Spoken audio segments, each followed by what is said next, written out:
everyone, to episode 31 of Top of Mind with Consilio Wealth. Hao and I are back today to discuss latest news of the last 2 weeks and some interesting things that have developed in the economy.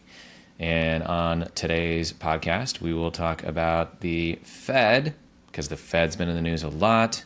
It seems like they've renewed their concerns about upside inflation risks. So we thought we would unpack that and what we think it'll do to interest rates. Mortgages have been in the news a lot. They are at their highest point since 2000. Holy moly. We wanted Mortgage to talk rates. about...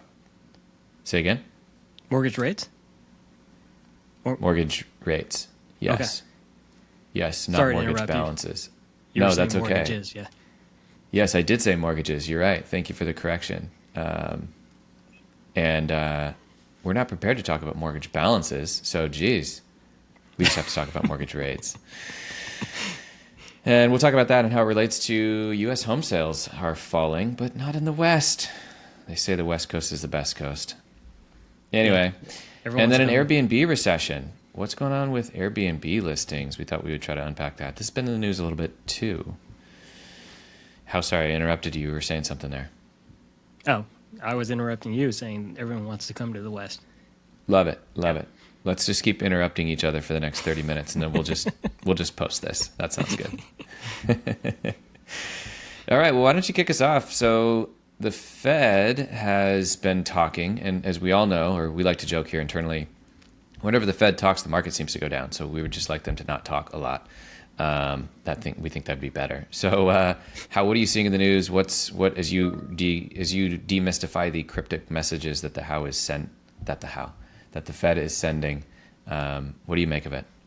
Yeah, I guess not too cryptic, but their Fed minutes came out from the last hike, and I believe that was the July meeting. It's August 24th at 10 a.m. Pacific, and the rally had, the rally this year had been sputtering. What's really been priced in all year has the Fed's going to hike, and then we see the future. Again, we're not clairvoyant. It's called the futures market, and they price in future expected interest rates, and that rate had been shown to at points drop at the second half of 2023. So the Fed was going to hike and then cut. Mm-hmm. And that's not happening. And what's shifting is that cut or expected cut is going out towards 2024 and into 2025. So that's so again, everything's really driven in this market by interest rates. So if interest rates are moving around, you're going to see price action based on that. I know it sounds weird, but expectations are really shifting, and they always shift, right? Because expectations don't always become a reality. So as we get more information, like the Fed saying, we're concerned about upside inflation, what does that imply? Well, that implies that inflation's not dead. We're going to have to hike more or keep a pause on at higher rates longer than what the market is expecting. And that's why the recent sell-off in August, a lot of it could be seasonality too, but that's what the biggest fundamental push or response to that is. And when you say the market is anticipating cuts in, I think you said late 2024 or 25, Mm-hmm. what you're referring to is how the market is digesting and then therefore pricing in what they think the Fed is signaling. Correct. So the Fed hasn't come out and said, we're going to cut in 2024, or we think we might, but the market is anticipating that based on the language that the Fed is using. That's what I'm referring to, yes. But Okay. yes, to answer your other part, the Fed does forecast what they expect their own rates to be, and they call it the dot plots, and they do it by a range where in a year we expect the Fed funds rate, which is what the interest rate we're talking about, will be from 5.25 to 5.75 in a year. That's what their forecast would say as an example. Which is a quarter lower than it is now, right? Right now, I use that as an example, but yeah, they do and have forecasted lower rates in the future, And it has been in line with the market expectations. Because the market So, cues off what the Fed's saying, too. so that was my next question is, Yeah. does the market anticipate something different than the Fed? I know there's been Yeah. discrepancies here in the past. The Fed says we're going to do this, and the market basically doesn't believe them, and Yes. they price in something different. What's happening right now? Very good point. So all year, they've been in line with the Fed, with the futures. Now, those future expectations are starting to diverge, and the market is saying, starting to price in more of a pause versus the Fed. Right, again, their dot plot is showing more steeper cuts. Again, their economic models are slower to react. You will see the market diverge from the Fed. That's why credibility is so important too. Is no one believes the Fed, they're going to start pricing in their own expectations. And if that starts diverging from the Fed's expectations, then we suddenly don't have any credibility with these rate hikes or rate cuts. And that's pretty dangerous. So we like to see that in line. We like to see the market lined up and build their expectations off of what the Fed's already saying. But yeah, there are points of divergence, points when the market disagrees, which is fine, but we don't want those to be persistent and long term. This is a quote from the Fed meeting summary, and this says, with inflation still well above the committee's longer run goal, and with the labor markets remaining tight, most participants at the Federal Reserve continue to see significant upside risks to inflation, which could require further tightening of monetary policy. Translation, further interest rate hikes than what they've previously said. So I think that's what spooked the markets. Yep. Because rates actually went up in the last couple of weeks, right? Yes. Yep. Yeah. And the last time they raised rates, like actually raised rates rather than just talking about it like they did here in the last 2 weeks, rates didn't really move at all. Correct, because all those expectations were already priced in. Priced in. What this new bit of information was, they don't want to be a 70s type of Fed, right? Meaning the 1970s, they cut rates a little prematurely, inflation's rekindled. And I think they would want to leave a better legacy than what Arthur Burns did in 1970. And they want to be doubly sure. And if that means raising rates a tad too high, they'd rather err on that side versus, doing what we did in the 70s and letting inflation run wild again. And how is this affecting mortgage rates and the home market?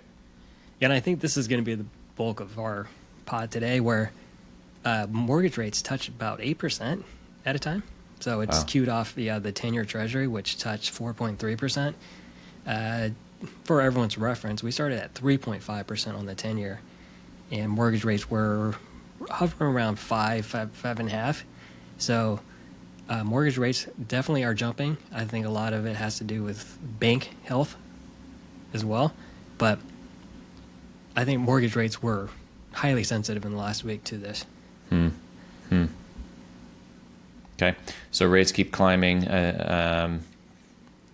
It also, you have a note in here about how ARMs are rising in popularity again. For our listeners, an ARM is an adjustable rate mortgage compared to a fixed rate mortgage. So most of the time you'll buy a 30-year fixed mortgage, which is pretty simple. Your payment is the same. The interest rate is the same for 30 years. Versus an ARM, or adjustable rate mortgage, you would have a fixed rate for a period of time, say 5 or 7 or maybe 10 years, and then it would move to an adjustable rate for the remaining period of the loan. These are also generally amortized over 30 years. So in the case of a 10-year ARM, the first 10 years are a fixed rate, the next 20 are a variable rate based on prevailing market at that time. And what you're saying here, Hao, is that ARM loans, which are traditionally less than 2% of all mortgages sold, are now at around 7% of mortgages sold. Yep, and I think it's because home buyers can't stomach an 8% or can't afford to pay an 8% mortgage rate fixed, right? Yep. So ARM is a good way, as long as there's proper planning. I think we want to get into that, where you got to know when the reset happens or how you figure out a way to refinance that. I know we talked about one of our regional banks in the Northwest set the price of ARMs much higher than the normal market rate. So you do have to shop around. A lot of the regional banks will not offer ARMs at the rates we're talking about here. Well, and what's interesting here too is if you're betting that interest rates will go down, an ARM could make a lot of sense, because if you lock for 5 or 7 or 10 years or 3 years and you're betting that rates go down, you're going to refi anyways. You're going to refi your 30-year fixed, you're going to refi your ARM. So if you're betting on that, since the ARM is a lower interest rate today with most banks than a 30-year fixed, that makes that bet make sense, right? Because you're paying less interest today and then you're going to refi anyways. Correct. I believe these are non-conforming too, though, so that it's not like a bank would go out and release 100% of their available loan money to an ARM type of product, right? Because I think they have to keep on hand what they loan out. So there's one limited amount and limited amount of offerers. I don't know. Yeah, that's an interesting question. I don't know if they're limited to which, like the percentage of products that they can sell. Maybe we'll have to have a bank person on and ask them that. Because I know Fannie Mae and Freddie Mac will typically only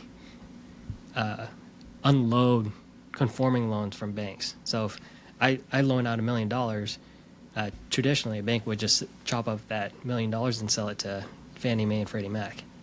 So they can rinse and repeat, right? Right. There's a limit to the I guess subprime. Hopefully it's not a bad word still, but if there's a certain amount of subprime or jumbo loans in your portfolio, you have to hold on to a certain amount of those. Well, subprime is not jumbo. Subprime is secondary. Correct. I'm lumping jumbo as a non-conforming. Got it. Okay. Yeah. Okay.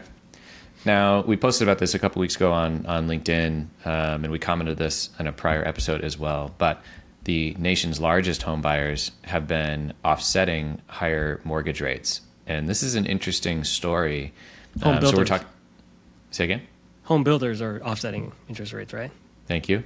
Not speaking very well today. Glad we're recording. It is Thursday morning. Good morning, everybody.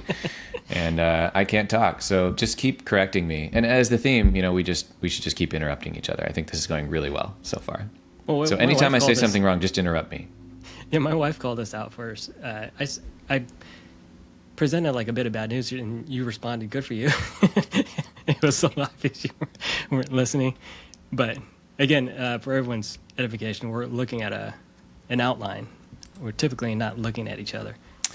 Yeah, if you're watching us, we're probably like, we're reading this doc because we throw notes in here throughout the week, and then we kind of go over it as we record the podcast. So, yeah, you're right. I guess sometimes I'm not fully listening. God, oh my God, gotta listen to the own recording here. And we're just poking at you. For I'm not a multitasker. I can do one thing at once. If I do two things at once, neither of those things are being handled. I will try to attend a webinar and like write an email at the same time, and I'm not actually listening to the webinar at all. So that's just me. It's just me. I know a lot of people out there are much better at multitasking than me, but I'm not. Anyway, what are we talking about today? We're talking about home builders, not home buyers. Yes. Okay. So home builders have been trying to offset higher mortgage rates. How? Not mortgages, mortgage rates, by either buying down these rates for shorter or long terms. So we posted about this a couple weeks ago on LinkedIn. We talked about this on the pod. What is interesting is these are the huge builders like D.R. Horton, Lennar Homes, these types of builders. And they're in a very unique position because they are some of the only fresh inventory that's hitting the market. People that are owning these 3% mortgages have very little incentive to sell. And so much of the new inventory that's actually hitting the market are not existing home sales, they are new home sales. And so home builders are had a significant advantage, and actually their prices have been supported and are going up. What they've been doing, however, is offering some cash in the way of a rate buy down, sometimes in full, sometimes for the first couple of years, in order to make it easier to purchase their homes. This is good for the builder because they can support their higher price point, So it'd be better for them if they sold the house at, say, exactly $1 million and gave you a credit behind the scenes to lower your mortgage rate, versus if they sold the house at $995,000 and gave you $5,000. They would rather sell at $1 million in order to keep the prices of their homes continuing to climb. What's your take on this? I know I kind of said a lot there, but what's your take on what the home builders are doing and how they're affecting rates? Yeah, they have a lot going for them that individual home buyers don't, right? First of all, bulk. Like they're buying these pools of, I guess, dollars that they can loan out, right? Because they're borrowing at much lower rates because they're just borrowing lots more of it, and then they can turn around and again fold it into their margins as well. So throwing out a ballpark number, let's say they make 10% on each house sold. Well, again, they can shrink their margins a little bit to help buy down some of the rates for the incoming home buyers. So I think that in a mechanical sense works for home builders versus me or you trying to get into the market and trying to get a discounted rate through a traditional loan. So so there's two things happening here. Home buyers are kicking in cash to buy down rates, but then the second thing you mentioned is interesting, which is home buyers are actually buying like huge amounts of mortgages, say $10 million mortgages, and then they're slicing that up and selling it with their homes. Does that mean that the builder is taking on those mortgages and taking risk, or how does that work? So similar to a bank, the home builders are some of the mortgagers, but they're funneling through a bank. Yeah, already. Keep this going all day today. I'm glad it's not just me. The bank is involved, so it's not like KB Homes is giving you a direct mortgage called KB Homes Mortgage Company. They're working with a Wells Fargo or a big bank that again has a backroom deal with the home builder, which makes sense for a big bank because they got all this capital coming in that they're paying 0.01% on their savings.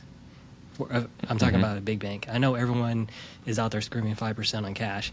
Not if you're banking with JP Morgan, right? So those two are working together in concert. Mm-hmm. Interesting. Okay. Let's move to insurance. I think this is an interesting conversation here. So you have some comments here on how insurance companies are pulling from Florida. I think we've all seen in the news. There's been some insurance companies pulling from California.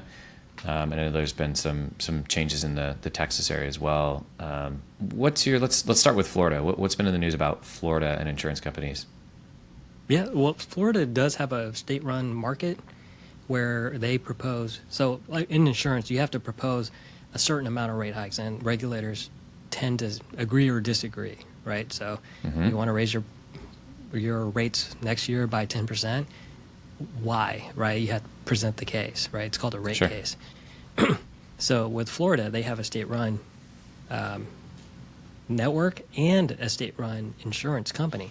They propose a 12% rate increase, right? And they cited weather, right? Heavier storms, flooding, things like that. And 12%, is it affordable for Floridians, new or old? I don't know. A rate increase of that, a double digit for anything, is very expensive, but that's to account for the cost of building, right? So if your home blows down, you got to rebuild a new home. So the cost of lumber, copper, all that stuff that goes into it, if that's all gone up, the insurance payout goes up. So this is citing higher costs to rebuild in Florida, and that's why insurance rates need to go up. So not necessarily more homes getting damaged by hurricanes or of the like. It's the cost of rebuild that's going up that insurance companies have effectively underpriced, and that's why they need to raise rates. Well, that's a big part of it. But Florida has experienced storms larger than Katrina. I'm quoting the article here. So if you get something of that magnitude that wipes out half the state, whatever insurer is out there writing policies, they're suddenly out of business. You can't, as an insurance company, which sounds odd, you can't cover that much in losses. Right. I know Katrina was a huge issue there too. So, wiped out a huge amount of homes and there's a ton of damage, and, the insurance companies didn't fully pay. I know that there's a lot of sentiment with a lot of people that live in that area that have a very bad view on insurance companies because they insured their homes and then they receive nothing or much less than what their rebuild cost would be, which is then prohibitive. I mean, homes are expensive. That's why we take mortgages to buy them, right? I mean, people don't generally have cash to just plop down on a house, at least, and not until they're, 65 and retired. And most people who are retired own their homes fully, but anybody that's before retirement generally doesn't. Well, yeah, let's take insurance out of it. It's like, let's say your dwelling is $400,000 to fully replace. Who has that laying around? And if they do, can they afford to pull that out of whatever account that was laying in? Like, they need that for living expenses. And I think this is a big problem, right? Last year, 4 insurance companies left Florida in terms of adding new customers, like AAA Farmers Insurance are no longer writing a new policy for homeowners in Florida, which is very similar. Yeah, go ahead. You were saying that's because they proposed this rate increase and the state of Florida said, oh, you can't do that. You can't do a 12% increase. So they said, okay, we'll leave. Like, that's what happened, right? Well, yeah, they're a for-profit company. These are for-profit companies. So if they're upside down on policies where I'm bringing in $1,000 a month from a policyholder and I got to pay out $2,000 a month in claims, what kind of business is that? You're losing money. So yeah, again, I'm not trying to empathize with insurance companies, but as a business, they have to stay solvent somehow. And what's going on in California? Very similar situation where, other than storms, right? California has concerns about wildfires. We have a lot of open land here, and it's the same thing. Farmers, I know it was State Farm who no longer writing new policies for the cost of replacement issues and the severity and frequency of loss, right? So if your entire community burns down, how does that look for an insurance company? I know it sounds like we're being empathetic to them, but again, in terms of insuring, you're replacing what was lost. But if what was lost is getting more expensive or it's getting lost more frequently, that's a double bad news for an insurer. I mean, look, insurance is for disasters, right? So the whole point of it is, if I want to insure something, or if I insure something, I need it to pay if I need it. That's the point of insurance, right? So, I mean, I think you're not. Yeah, I don't think you're being empathetic towards insurance companies. Insurance companies, like my concern is, I just want them to pay. If the premium needs to go up by 10 or 12 or 20%, so be it. I or anybody can make the decision on if I want to continue with that company or whatever. But the point is, they need to be able to pay. Yeah, because that's what insurance is. That's the definition of insurance, right? Yeah, we're seeing a lot of climate-based decision-making, not only in those 2 states, but Arizona, right? They stopped giving new housing permits because of the lack of water supply. Yeah. We're living it right now in the wildfires in Maui. Maui, of all places. The place is surrounded by water, but it's on fire. So how do you prepare for this kind of thing, at least in a financial sense? I know we're trying to stay to that in that realm, but financial is muddy, right? Everything requires the dollar, and if you're thinking about all these environmental changes, right, are some of these places habitable in terms of a dollars and cents type of viewpoint? Yeah, I'm sure we're going to see in the news too, unfortunately, just so much of Maui burned, and I've seen estimates, it was $1 billion, and now it's up to $5 billion, and more people they're uncovering, more people have died because of this, which is just unbelievably scary and sad, and people jumping in the water and stuff. And I think the worst part is we're probably going to start seeing headlines here soon that insurance companies are, this insurance company can't pay or that insurance company can't pay because they didn't actually plan for this fire. I mean, this was what was it, 85 years ago or 100 years ago? I think you just told me this. That was the last fire on Maui, something like that. So, all these buildings, how do you price in a 100-year event? Yeah, but that's what the insurance is for, is to protect against those 100-year events. Okay, so I have earthquake insurance on my house, and I will admit that it's one of those things that I write that premium check, and it's like, well, if the big one that everybody's concerned about here in the greater Seattle area hits, and my house blows over along with everybody else's, are they going to pay? Like, it would be such a huge event, billions and billions of dollars in the area. Like, is it even worth it? And I mean, I pay it because I hope it's worth it. We should ask for an insurance expert to come and help in those situations, because I think reinsurance is a big part of it. But if everything's in the earthquake zone, where does it go, right? Well, and you're insuring earthquake and earthquake zone, right? Because if you're not in an earthquake zone, you don't buy earthquake insurance. But the point is, if you can spread that risk appropriately across all multiple areas, then you can price it better. For example, car insurance kind of does that, right? Like, I'm sure there are rates of higher accidents in certain areas than other areas, and the pricing is different. I know it's all state specific, but the point is, cars are cars across the whole country. So the risks are more or less the same. Yeah. So it's, things like car insurance or life insurance or those kinds of things that aren't so dependent on your area. You're in a flood zone, or you're in an earthquake zone, or you're in a hurricane zone. We wouldn't buy hurricane insurance here. In fact, I don't even think you could buy it here in the greater Seattle area. Who would sell it to me? Actually, probably somebody would sell it to me. But dead money from your pocket. The insurance company doesn't get revenue here, so they have to price all that risk into that zone, which is apparently difficult to do. It has to be supplemented by someone else, though, too, in a less risky zone in terms of that particular, severity, or that particular incident, disaster, I guess. Let's move on to Airbnb. So I commented that there's an Airbnb recession. And what I mean by that is the people that own Airbnbs are reporting, and this is mixed. I don't know if we can get perfect data on this. Yeah. Airbnb came out with earnings. It seems like it was actually pretty good. They don't necessarily report, they report gross bookings and things. But then there's all these articles that say things like revenues are down 50% in cities like Phoenix and Austin. And Airbnb is not reporting it to that level of detail. I actually messaged, I got a friend of mine that owns a couple of Airbnbs, and his insights were that if you don't have sort of a premier or unique property, if your property kind of looks like everybody else, it's not getting rentals like it was, even a handful of months ago. But if you have a unique property that's either nicer, has a view, or some nicer furniture, or just is more eclectic, it's kind of like a tree house instead of just a standard condo, those are still keeping up with demand. So it's be an interesting story to see what's unfolding. But what's your take on what's going on here, and what do you think it'll do to the housing market with all these owners of these Airbnbs? Yeah. This was on our doc. We had a New York Post article quoting Nick Gurley. He's the Austin revenue consulting. So I guess he specializes in real estate. He's the one that quoted 50% revenue cut in cities like Phoenix and Austin, and it created this whole wave of like, I hate Airbnb for this reason or that reason.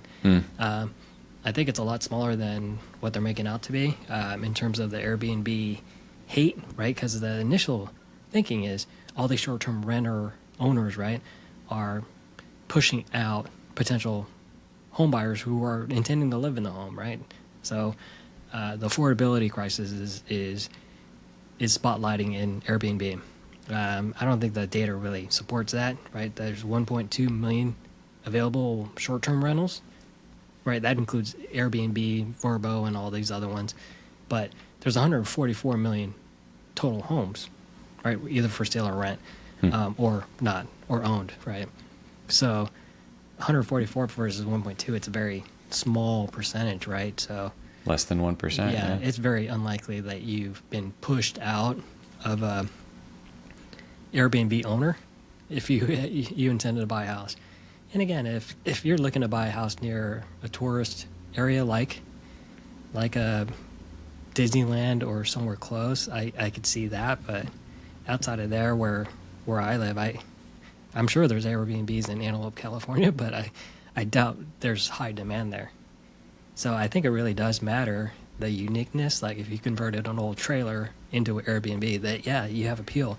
But if you're renting out your basement or your room, what kind of appeal is that, other than some grifter wants to stop by for the night. Interesting.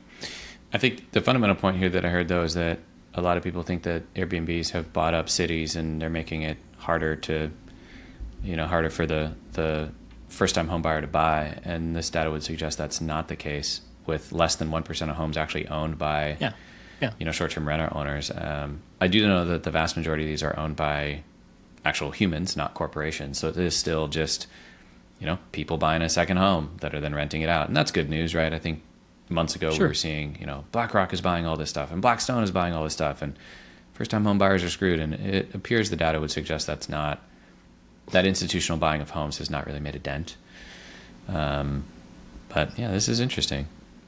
Yeah. And again, not to be Airbnb apologist, right? Staying in an Airbnb is nothing like a hotel, right? At least a hotel kind of picks up after you. At least their linens and their bedding, right? The last Airbnb, we had to strip down the bedding and start the first load for the homeowner. And this was just a few months ago when we visited you guys in Seattle. We came back down through Oregon. So, again, it's probably the short-term renter owners aren't setting up their operations properly, right? They're not hotel professionals. So a lot of Airbnbs, this is not uncommon, right, are asking the guests to clean up after themselves. CEO of Airbnb spent a year in Airbnbs. He gave up his place and decided to live in his own product. And he actually experienced in firsthand how good the situation was in some instances and how bad it was in others. With, sometimes he would check into a home and he would get this book of things he had to do when he checked out. Or, he had complaints on how he would book a room and, the fees were really high. And so the price doubles, right?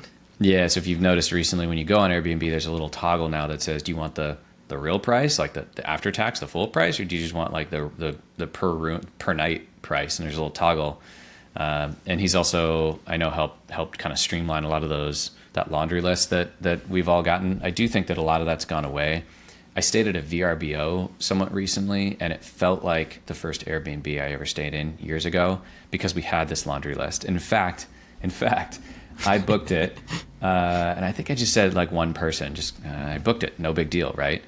Well, there was more than one person in there. It was my family and I guess we took the grandparents with us. Anyway, I get this email from them, and they're like, hey, you didn't appropriately say how many people were staying in the home, and so that actually increases our cleaning costs because we have to make 2 beds instead of 1.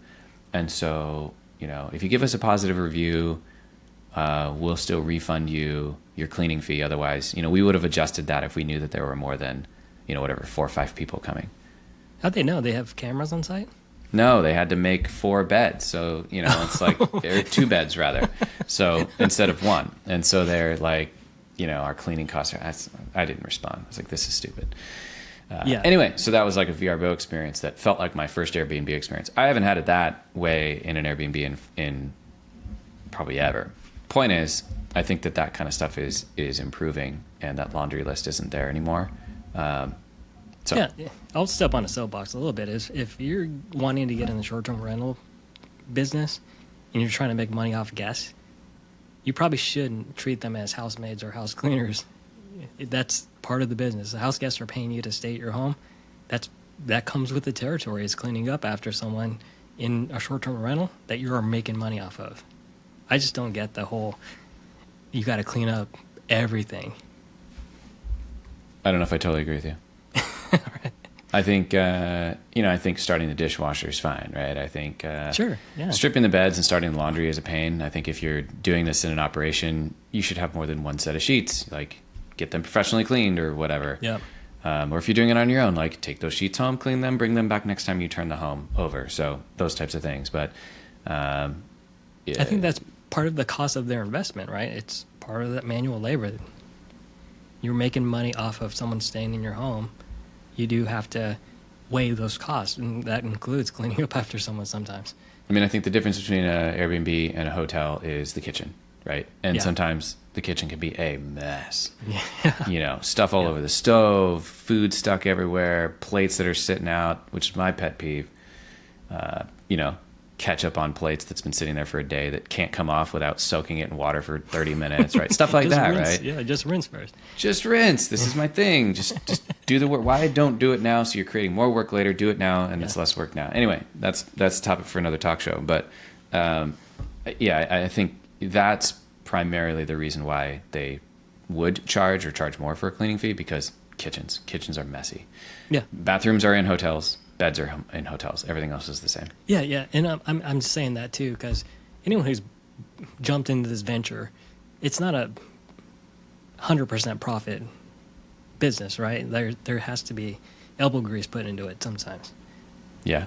All right, let's move on. U.S. home sales fall, but not in the West.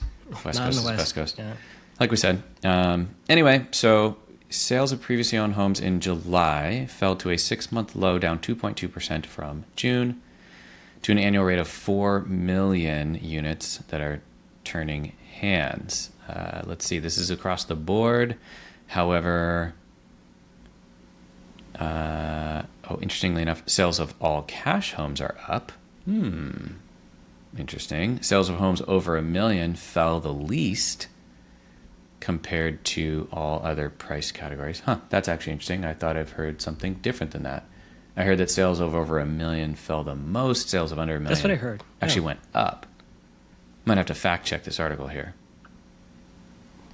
It was LinkedIn, so we gotta trust it.